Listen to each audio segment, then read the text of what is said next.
Everybody loves the American campfire. Don't you hear it calling your name? Everybody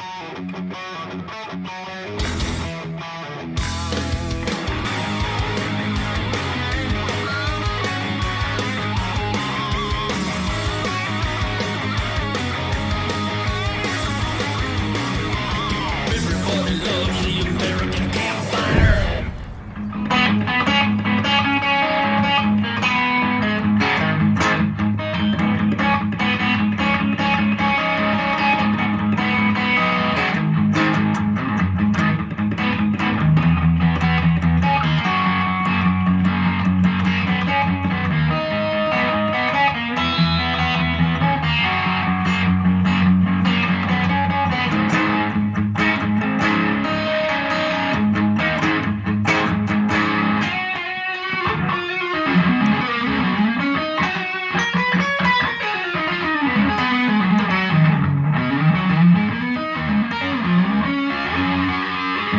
Anyhow, welcome back to Ted Nugent, Real America's Voice, Spirit Campfire, where piss and vinegar is the rocket fuel for freedom and our soul. And you know, I've been meeting with game wardens here in Texas, and it's quite the experience because all across this great country, wildlife is being forced into the liability column by bureaucrats who wouldn't know the difference between a woodcock and a pterodactyl.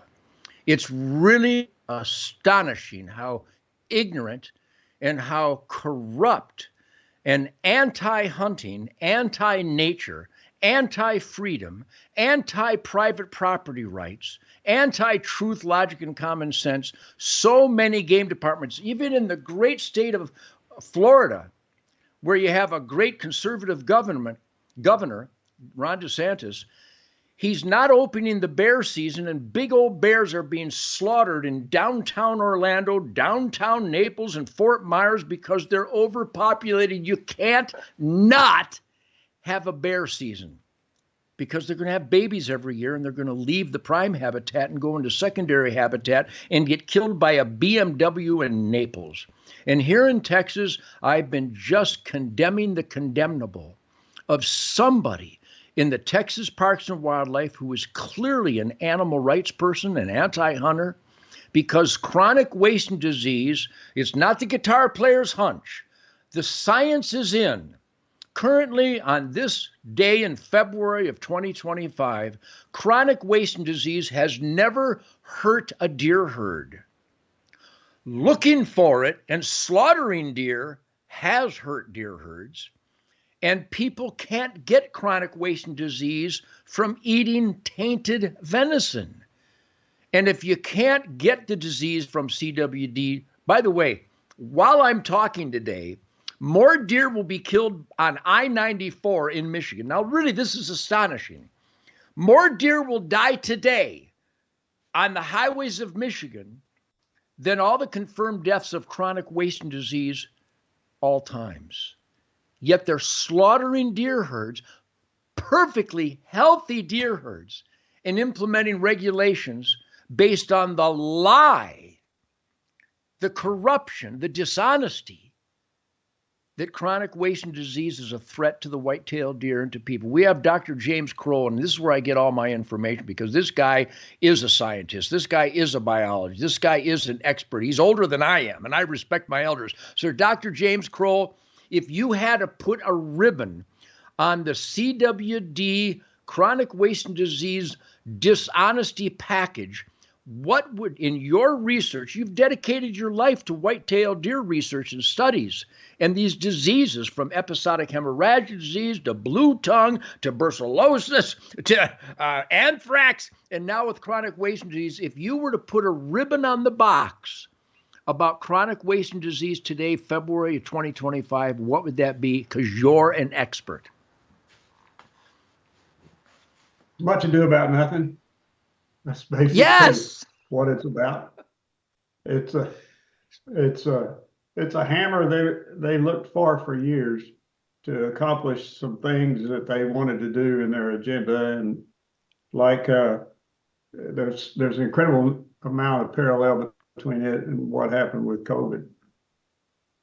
There really is. It's almost like the people in charge of Texas Parks and Wildlife, and now in Missouri, up in Michigan, and Illinois, Wisconsin, Minnesota, even Pennsylvania, we're getting a lot of feedback from the actual landowners that live with the deer versus bureaucrats who study computer screens in an office and get paid to study computer screens with our Pittman Robertson conservation tax dollars. So you said it's a big to-do about nothing. The guitar player from Detroit is absolutely correct, aren't I, Dr. Crow, when I say that chronic wasting disease has never hurt a deer herd and no human being has ever got it from venison. Those are two truisms, aren't they? They are some truisms. I said that on national television in 2001, and it still holds. They're trying desperately to gather some data that they can stick in a computer model that'll prove that CWD is hurting deer populations, especially in Wisconsin. But they haven't been able to do it. But nobody's kept a tally, unfortunately, on how many deer have fallen to efforts to, quote, eradicate CWD. But it's a lot. And after all of these states now have gone into these draconian Frankenstein efforts, I got one question for them. How did it work out for you? Illinois has given up on their sniping on deer. They've been doing it for 20 years, and they're going to go to a totally different program. There's not a single state that's been able to reduce the incidence of CWD by doing the things that they do. It by definition is lunacy. I confronted the Texas Parks and Wildlife in a very Motor City Madman style here not too long ago. And I asked them questions about where they have the evidence that CWD is hurting the breeding deer population. Texas Parks and Wildlife, they've experimented breeding with largemouth bass to encourage tourists to come to catch big 12-pound bass. So they're genetically modifying bass to encourage family hours of recreation and conservation revenues, but then they condemn the practice when it comes to basically GMO white-tailed deer. Is that a pretty good civilian overview of what's going on? Because the deer breeders are trying to grow these outrageous. I'm impressed with the procedure, but I don't want to catch a 12-pound bass. Well, I suppose if someone invited me to a GMO pond with 12-pound bass, I'd have fun watching that bobber slam. But they're literally utilizing GMO bass as an attractant for tourism, and whatever the desire is for a giant fish, but they condemn it for white-tailed deer when that is way more revenues, way more tourism, way more family hours of recreation than bass. Am I correct on that as well? Yeah, Ted, I was at a Parks and Wildlife Commission meeting several years ago, and it was their annual meeting, and they get all the reports from the department heads. Okay. Well, the head guy, who happens to be a pretty daggone good fisheries biologist, got up there and gave a report on their share of lunker and bass breeding program, and how many lake records have been set, and done all this stuff growing these big bass. And those commissioners sat there and said, "Wow, you are doing a fantastic job. Keep it up, you guys. That is just great." He sits down. The head of whitetail deer program gets up, talks about the evils of deer breeding, how bad deer breeders are, high fences, all this kind of stuff, releasing all these deer. And I'm sitting there going, are they even listening? And when they got through, the commissioners told this guy, "Keep it up. We got to stop these guys. This is not good, not good. Keep it up." It's so contradictory. And I'll tell you, as I've stated before, I told my local game warden, good guy, bunch of good game wardens out there, but there's a bunch of spineless weenies out there too that are obeying immoral commands. And they were going to issue an arrest warrant for me because I wouldn't turn my white-tailed deer heads in to be tested for CWD to a state veterinarian who got more false positives than accurate conclusions. They wiped out the Kerr wildlife deer herd based on a false positive, but when they came back and admitted it wasn't positive, the deer were already dead. And I'm supposed to turn my deer heads into this guy?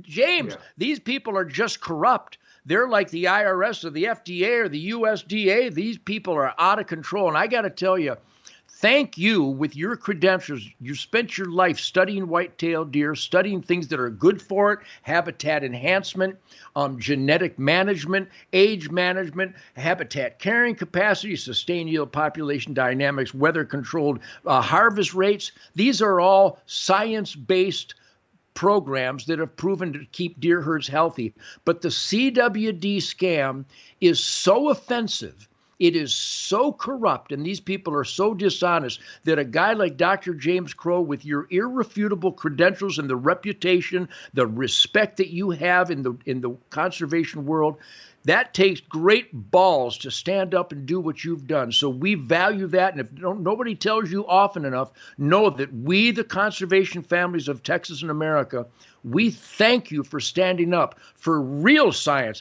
Texas Parks and Wildlife, you said it a minute ago, they're like the Dr. Fauci's of wildlife. Yeah, thanks for the compliment. I care about these animals. You care about these animals. I know that. I've known you for years. And I care about the future of hunting. And, you know, when CWD first showed up, they set their hair on fire and ran down the road yelling, "This will be the end of deer hunting as we've known it." Well, I argued with them. I said, no, it's not. But you know what? They might have been right in some regards, because what they've done, what they're doing, may be the end of deer hunting. They are going to be the death of deer hunting. Yeah, guys like Pat Durkin are no friend to conservation families in America. Doc, thank you for coming on. God bless you, buddy. Let's keep in touch and go share a campfire sometime.